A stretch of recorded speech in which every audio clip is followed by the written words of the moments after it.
वृंदावन में एक पीलू भक्त थे, उनका नाम था भोंदू। क्या नाम था? भोंदू। उनका असली नाम तो कुछ और था, लेकिन वो इतने सीधे थे कि उनको सब प्रेम से भोंदू बुलाते थे। बहुत बहुत प्रेम भरी कथा है, सावधानी से सुनना। जीव गोस्वामी पाद नाम के एक संत रहते थे। उनकी गौशाला थी, उनकी गौशालाओं का ग्वारिया, उनकी गायों का ग्वारिया था, उसका नाम था भोंदू। भोंदू पूरे दिन तो गाय चराता था और शाम को गौशाला में गायों को लाकर के दूध काढ़ करके दूध आश्रम में देकर के और फिर प्रसाद आदि पाके रात में अपने गुरुजी के सब शिष्य बैठ करके प्रवचन सुनते थे। उन्हीं के बीच में भोंदू भी बैठ के सुनता था। गुरुजी रोज प्रवचन करते थे, भगवान की लीलाओं का वर्णन करते थे। आज श्रीपाद गोस्वामी जी अपने प्रवचन में भगवान की गौचारण लीला का भाव बता रहे थे कि कन्हैया गाय कैसे चराने जाते हैं। अब जैसे गाय चराने का भाव सुना तो भोंदू और ज्यादा ध्यान से सुनने लगा कि सुनू तो सही, हमारे नंद नंदन गैया कैसे चराते हैं। ठाकुर जी जब गैया चराने के लिए जाने लगे, गोस्वामी जी प्रवचन कर रहे हैं और भोंदू सुन रहा है। समस्त शिष्य बैठे, सबके बीच में भोंदू बैठ के सुन रहा है। भगवान गैया चराने जा रहे हैं, पहली बार गौचारण करने के लिए जा रहे हैं तो मैया यशोदा ठाकुर जी की छोटे छोटे पनैया लेकर के आए। पनैया समझते हैं? पादुका, चप्पल। ठाकुर जी की छोटी छोटी पादुका लेकर के आई और ठाकुर जी के चरणों में पधराने लगी, पहनाने लगी। तो नन्हे से कन्हैया बोली, मैया जे तू कहा कर रही है? वो लाला तू गैया चरावे जावेगो ना, या हमारे तेरे पामन में कहीं कोई कांटो ना लग जाए, कहीं कोई कंकड़ ना लग जाए, ऐसे कोमल चरण है मेरे लाला के, तो या हमारे तेरे पामन में मैं पादुका पहना रही हूं। आपको ब्रजभाषा समझ आ रही है? इतनी कठिन नहीं है। थोड़ी थोड़ी आपके मध्य प्रदेश के लोग भी ऐसी ही बोलते। कहा है कितने जा रहे?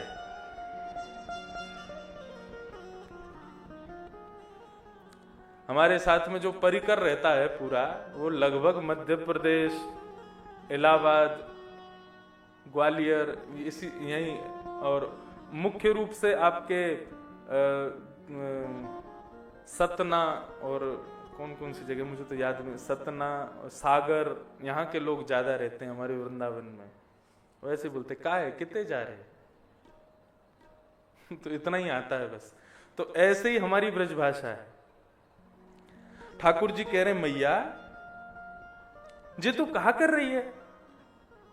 वो लाला तू गैया चरावे जावेगो ना, तो या हमारे तेरे पामन में कहीं कोई कांटो ना लग जाए, कहीं कोई पत्थर ना लग जाए, या हमारे तुकू पादुका पहना रही हूं। ठाकुर जी बोले तो हमारी गैयान को भी पादुका पहनाओ, गैयान के खुरन में भी पादुका पहनाओ। मैया बोली नाय नाय लाला, गैया ना पहने पादुका। क्यों? बोले ना उनको बने ही ना, वो तो ऐसे नंगे पाम ही घूमे। तो ठाकुर जी बोले जब हमारी गैया पादुका नहीं पहनेगी तो हम भी पादुका नहीं पहनेंगे। नंगे पाम घूम के आवे फिरो, कितना बढ़िया दूध दे मैया, ऐसी गैयान को चरावे के काजे में पादुका पहन के जाऊंगा? मैं भी पादुका नहीं पहनूंगा। और ठाकुर जी नंगे पांव गैया चराने के लिए जा रहे हैं। गैया चराते चराते ठाकुर जी जैसे धूप में घूम रहे हैं तो ठाकुर जी के प्रश्वेत के बिंदु, ठाकुर जी के मुख पर पसीने की बिंदुएं छलक रही हैं। और उस समय ठाकुर जी की मुख की सुंदर कांति, ये जो पीछे स्वरूप है ये गौचारण का ही स्वरूप है। ये ठाकुर जी के हाथ में लकुटी लगी है, छड़ी लगी है और ठाकुर जी ऐसे खड़े हैं। मतलब ये किस स्वरूप में है?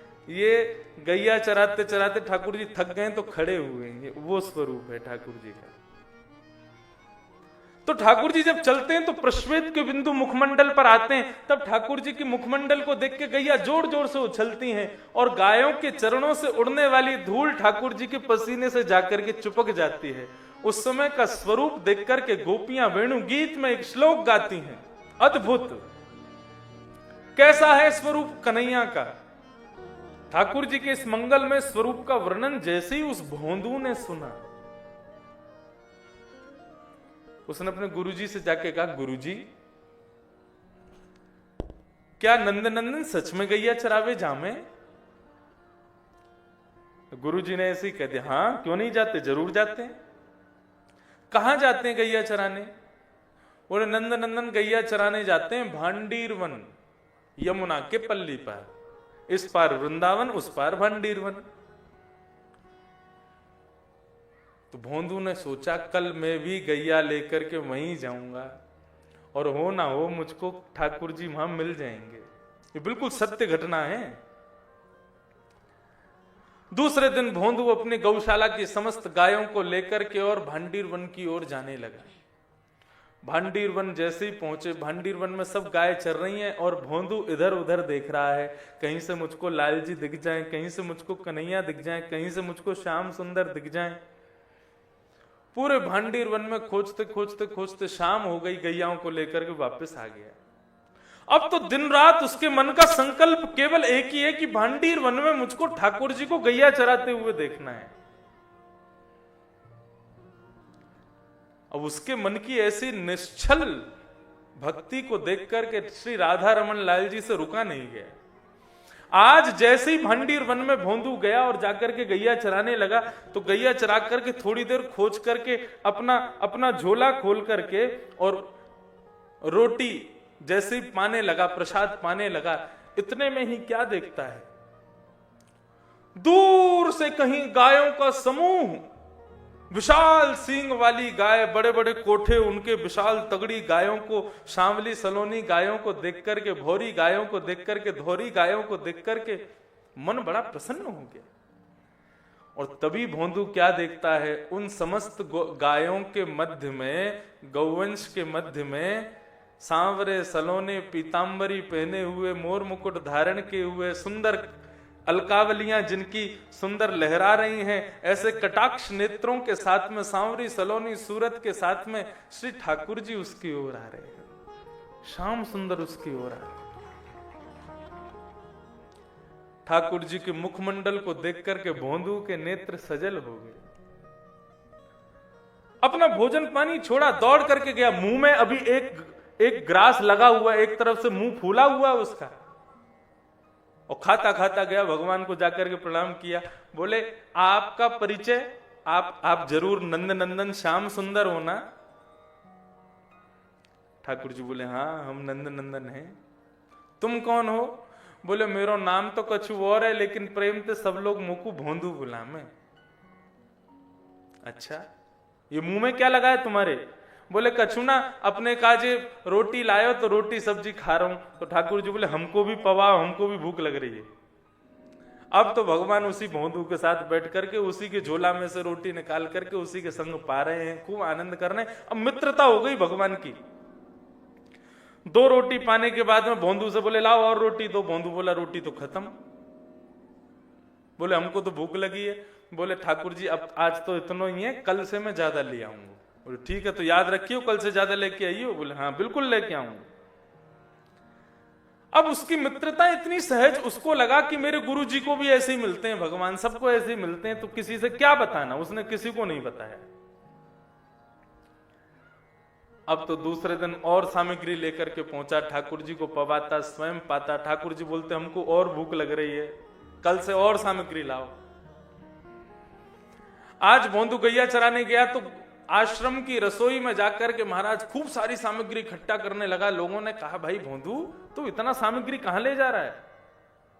बोले अरे मेरे ठाकुर जी आमे बेचारे भूखे रह जाए, मैं उनको खवाऊंगा। सब ने जाकर के जीव गोस्वामी पाद से शिकायत कर दी। बोले भोंदू इतना सारा सामग्री ले जाता है रसोई घर से, आपको देखना चाहिए, पूछना चाहिए कहां ले जाता है, क्या करता है। तो जीव गोस्वामी जी जाकर के बोले भोंदू तो इतनी सारी सामग्री क्यों ले जाते हो? अकेले खाने वाले तुम इतनी सामग्री का क्या करोगे? तो उसने कहा बोले गुरुजी मैं आपको बताया नहीं है, नंद नंदन श्याम सुंदर वहां पर अपनी गैया चरावे आमे और रोज मेरे संग भोजन करें, लेकिन रोज भूखे रह जाएं। या हमारे आज मैं खूब सारी सामग्री ले जा रहा हूं ताकि वे भूखे ना रहें। भोंदू के मुख से निकले हुए इन शब्दों को सुनकर के गुरुजी को लगा कि ये झूठ नहीं बोल सकता। कोई और बोले तो मुझे विश्वास नहीं होगा, लेकिन भोंदू ये कभी झूठ नहीं बोल सकता। गुरुजी ने कहा, भोंदू तुम नंद नंदन से कहो ना कि वो हमारे आश्रम आवे और यहां आकर के प्रसाद पावे। और गुरुजी के आमंत्रण को सुनकर भोंदू बड़ा प्रसन्न हो गया। बोले, अरे गुरुजी, वो तो मेरे सखा हैं, मैं आज ही जाकर के उनसे कह दूंगा और कल ही उनको लेकर के आऊंगा, आप चिंता मत करो। बिल्कुल।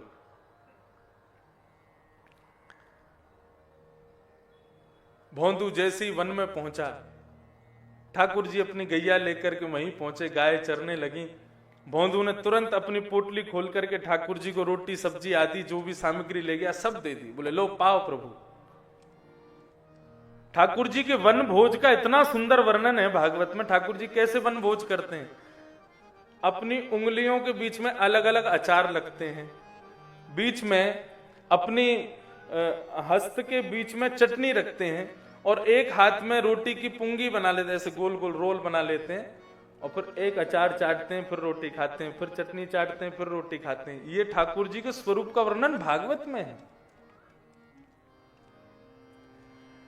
तो वन भोज ठाकुर जी को बड़ा प्रिय है। तो ठाकुर जी जैसे ही वन भोज पाने लगे तो भोंदू ने कहा, नंद नंदन श्याम सुंदर। बोले, हाँ बोलो भोंदू। बोले, हमारे गुरुजी ने आपको याद किया है, कल आप अपने समस्त गाय ग्वालन के संग में हमारे साथ गुरुजी के आश्रम चलो ना, हमारे गुरुजी ने आपको बुलाया है। ठाकुर जी बोले, देख तो से हमारी मित्रता है, तू हमारो मित्र है, तेरो गुरुजी हमारो मित्र ना है, हम नहीं जाएंगे आश्रम। मना कर दियो अपने गुरुजी को, हम यहीं पामेंगे, यहीं तेरे संग पाके यहीं से अपने घर चले जाएंगे। भोंदू चरण पकड़ने लगो। बोले, मेरे गुरुजी ने बुलाया, मना मत करो ना, चलो ना मेरे संग। अरे मैं तो आपको जानतो ही ना हो, मोकू तो आपके स्वरूप को वर्णन मेरे गुरुजी ने कियो, मेरे गुरुजी बुला रहे हैं, चलो ना। ठाकुर जी बोले, देख तू कछू के हम सब करेंगे, लेकिन अपने अलावा कोई और से मिलवे की कहेगो तो हम नहीं करेंगे, चाहे तेरे गुरुजी क्यों ना हो। भोंदू को गुस्सा आया। बोले, नहीं चलोगे मेरे संग? बोले, बिल्कुल नहीं जाएंगे। ठीक है, पोटली बांधने लगा और भगवान के हाथ में जो रोटी थी वो भी छीन ली। बोले, दो इसको यहाँ पे, जाओ कल से हमारे पास मत आना, अपना अलग खाना, अपना अलग घूमना और अपनी गैयाओं को भी यहां मत लेके आना, ये मेरा क्षेत्र है। इतना नाराज हो गया। और भोंदू बेचारा सीधा, उसकी अकिंचन भक्ति, उसकी निष्कपट भक्ति, उसको क्या पता भगवान से कैसा व्यवहार करते हैं। भगवान के हाथ से खाई हुई रोटी भी छीन ली उसने और पोटली बांध करके अपनी गायों को इकट्ठा करके पोटली कंधे पर रख करके और फिर कहता है, आखिरी बार पूछ रहा हूं, मेरे गुरुजी के पास चलोगे कि नहीं? भगवान बोले, हम नहीं जाएंगे। तो ठीक है, तो फिर रहो यहीं पे और आज के बाद हमसे मिलना नहीं, कभी अपना मुख मत दिखाना हमको। और अपनी गैयाओं को समेट करके जैसे ही भोंदू वहां से जैसे जैसे पग आगे बढ़ रहा है, ठाकुर जी की उतनी व्याकुलता बढ़ती जा रही है। जब तक भोंदू दिख रहा था तब तक तो ठाकुर जी ने कुछ नहीं कहा, लेकिन जैसे ही भोंदू दूर चला गया और दिखना बंद हुआ, श्री राधा रमण जी के नेत्र सजल हो गए। दौड़े हैं अपने स्थान से उठ करके और दौड़ करके जाके भोंदू को उसका मार्ग रोक लिया और रोक करके उसके सामने खड़े हो गए। बोले, भोंदू तू जो कहेगो सो करेंगे, लेकिन तू हमको छोड़ के मत जा। भोंदू बोलो, मुझको एक ही बात बताओ, मेरे गुरुजी से मिलोगे कि नहीं मिलोगे? बोले, बिल्कुल मिलेंगे, जरूर मिलेंगे, लेकिन तू हमसे दूर मत जावे। भोंदू ने ठाकुर जी को अपने हृदय से लगाया और जिस प्रकार दो मित्र एक दूसरे के गले में गलवैया डालते हैं, ऐसे ही हमारे नंद नंदन श्याम सुंदर श्री राधा रमन लाल, असली घटना है, ज्यादा नहीं, 300-400 वर्ष पुरानी घटना है। वृंदावन के क्षेत्र में उस भोंदू बेचारा अनपढ़ गंवार ग्वारिया, उसके कंधे में गलवैया डाल करके श्री नंद नंदन उन जीव गोस्वामी के आश्रम पधारे। और आकर के उनको दर्शन दिया। इसको कहते हैं निष्कपट निश्चल भक्ति। ये भगवान को अति प्रिय है। श्रीमद् भागवत के कपिल विभूति संवाद में 4 प्रकार की भक्ति बताई जाती है। जब विषय आएगा तब मैं बताऊंगा वो 4 भक्ति कौन कौन सी और भगवान को कौन सी प्रिय है। अब विषय उठाए तो अभी बता देते हैं। उत्तम, मध्यम, अधम और कनिष्ठ, ये 4 प्रकार की भक्ति भगवान कपिल देवहूति माता को श्रीमद् भागवत के 3 स्कंद में, जिसको श्रीमद् भागवत का सांख्य शास्त्र कहा जाता है, श्रीमद् भागवत का दर्शन शास्त्र, वहां पर भगवान कपिल देवहूति माता को ज्ञान उपदेश कर रहे हैं और उसी समय में भगवान 4 प्रकार की भक्ति का वर्णन करते हैं।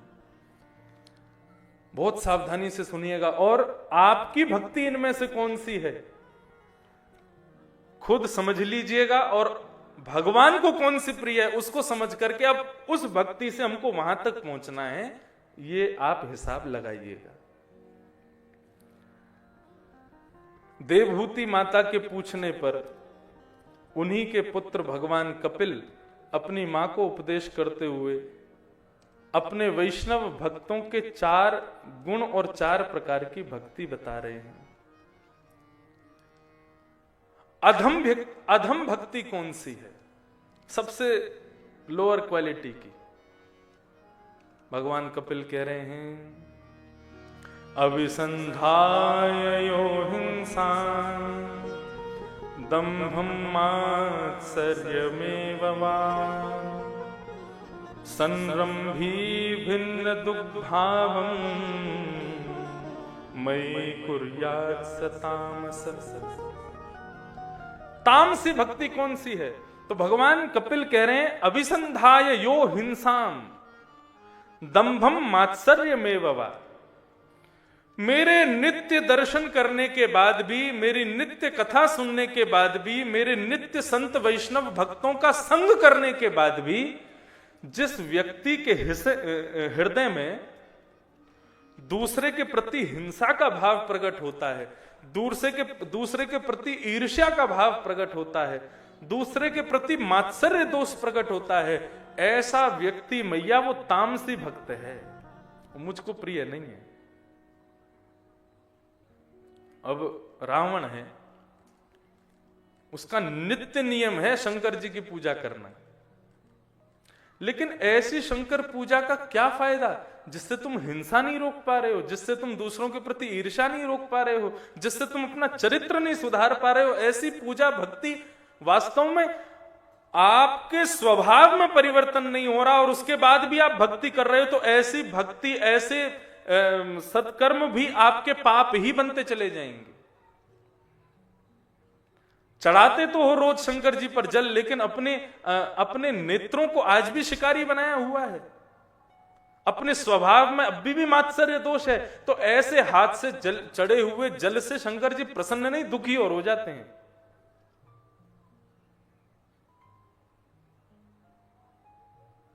इसको कहते हैं तामसी भक्ति।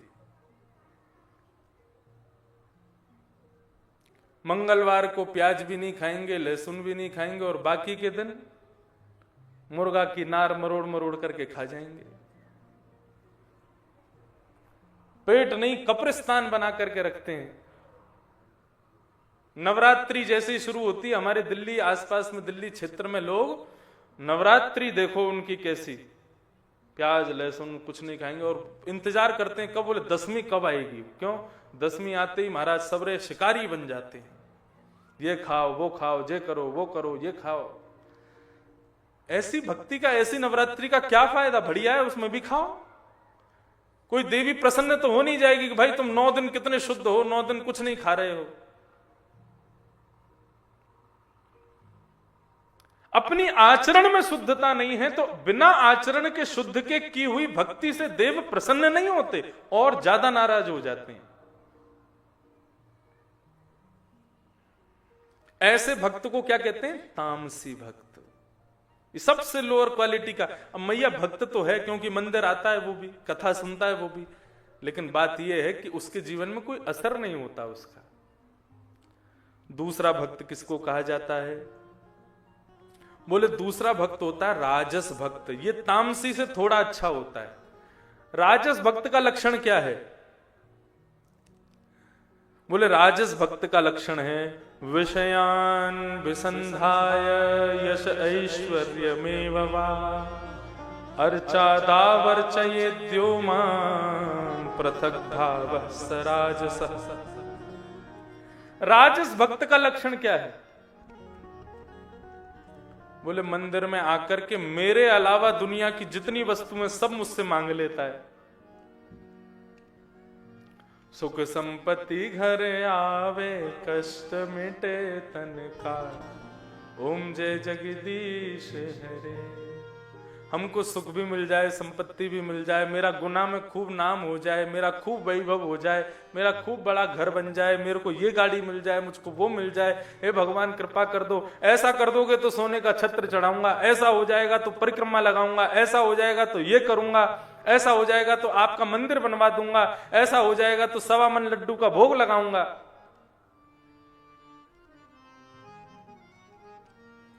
हमारे पिताजी के साथ में एक संगीतज्ञ रहते हैं, उन्होंने कहा मेरा विदेश का वीजा लग जाएगा, पूरे गांव को जड़ा भंडारा करवाऊंगा। हमने कहा विदेश का वीजा नहीं लगा तो नहीं करवाओगे। तो इस प्रकार से जो अपनी कार्य की सिद्धि के लिए भगवत दर्शन करते हैं, ऐसे लोग कौन कहे जाते हैं? बोले राजस भक्त। भगवान की दृष्टि में देखो तो वो भिक्षुक भक्त हैं, भिखारी भक्त। क्या बोले? आकर के केवल मांगते हैं और कुछ नहीं करते। कई लोग हैं वो तो पूरे भारत में उन्हीं देवताओं को खोजते हैं जो कामनाएं पूर्ति करते हों। मध्य प्रदेश में तो बहुत सारे देवता, देवी देवता हैं, लेकिन कामनाएं पूर्ति के लिए अगर आप लोग किसी देवता के पास जाते हो तो महाराज 33 करोड़ कामनाएं हैं, उनके लिए 33 करोड़ देवता हैं।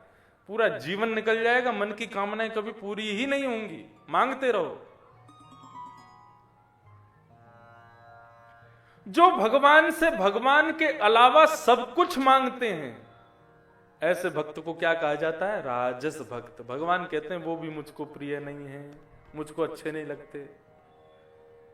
मैंने 2 पांव 2 हाथ बुद्धि दी है, उसका प्रयोग करके कुछ धन नहीं कमाते, केवल मेरे भरोसे पड़े रहते हैं। इसको कहते हैं राजस भक्त। अब उसके बाद आते हैं सात्विक भक्त।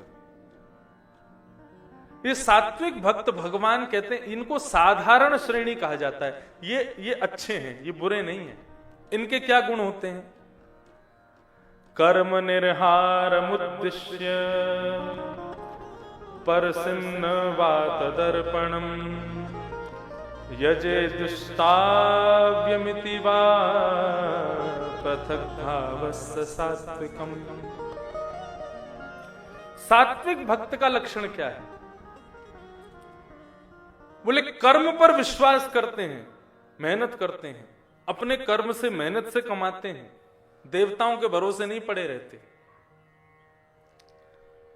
मेहनत करके कमाते हैं और उसके बाद भी जो कुछ भी मिलता है, नाम वैभव यश कीर्ति घर संपदा, जो कुछ भी प्राप्त होती है उसमें भी भगवान की कृपा समझते हैं। बोले भगवत कृपा से मिल रहा है, मैंने कुछ नहीं किया है, ये सब भगवान की कृपा है। तदर्पणम, भगवान को सब कुछ अर्पित कर देते हैं। यज्ञ में, ब्राह्मणों में, इन सब में जिनकी निष्ठा है, ऐसे व्यक्ति को क्या कहते हैं? सात्विक भक्त। भगवान कहते हैं ये अच्छे हैं, लेकिन मुझे प्रिय ये भी नहीं है। तब चौथे भक्त का लक्षण बताया। बोले आपको प्रिय कौन है? भगवान चौथे भक्त का लक्षण बता रहे हैं। मुझे प्रिय कौन से भक्त हैं? भगवान कह रहे हैं जो सब जगह मेरा दर्शन करते हैं, सब में मुझको देखते हैं। जित देखूं उतित श्याममयी है, जिन्होंने सब कुछ मुझे अर्पित किया है। दिन रात सोना खाना पीना, हंसना बैठना उठना जागना, सब कुछ जो मेरे लिए करते हैं, ऐसा स्वरूप किसका है? बोले यथा ब्रज गोपिका नाम, ब्रज की गोपियां। या दोहने मथन बहनने मथनो पलेप प्रेंखें खनार भरुदितो क्षणमार जनादो, जिनकी प्रत्येक क्रिया केवल भगवान के लिए होती है। ईश्वर के लिए है। ऐसे भक्त को कहते हैं कौन? भगवान कहते हैं निर्गुण भक्त। मैया ये मुझे अति प्रिय हैं।